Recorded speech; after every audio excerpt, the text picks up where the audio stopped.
रायगढ़ जिला नगर उन्नयन संस्था कार्यालय अर्थ आत्मसात होइथिबा नजर को आसिछि।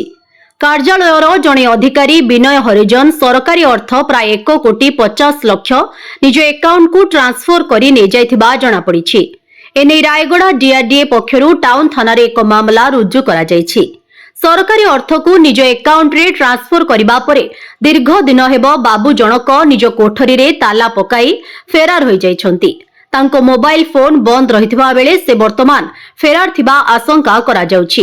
विनय हरिजन रायगढ़ नगर उन्नयन संस्था बा डुडारे परिचालना सूचना प्रणाली विशेषज्ञ भाबे दीर्घ दिन हेबो काम करुथिले।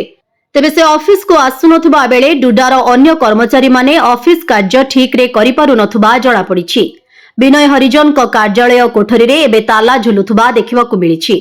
अधिकारी जनक सहरांचल रे स्ट्रीट लाइट एवं एलईडी टीवी परिचालना कथा बुझुतिले बोली जणा पड़िछि। वर्तमान एही घटना रे टाउन थाना रे एतला दिया जायथिबा बेले विभागीय अधिकारी घटनार तदंत आरंभ करिसंती। एथिपई एक टीम गठन करा जायथिबा जिला परिषद अधिकारी सूचना दैछंती।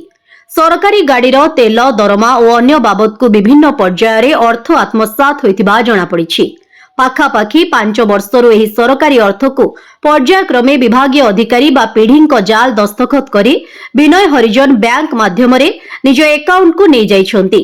तेबे संपृक्त बैंक एपरी अनियमितता को किपरि जानि परिला नाही, सरकारी ऑफिसर माने किपरि एहा जानि परिलेनी बोली एबे प्रश्न उठुची। एहार विजिलेंस तदंत करिबा पई दाबी होउची। एने पुलिस रो प्रतिक्रिया मिली पारि नाही। ब्यूरो रिपोर्ट विकल्प समाचार। आम चैनल को लाइक शेयर एवं सब्सक्राइब करंतु।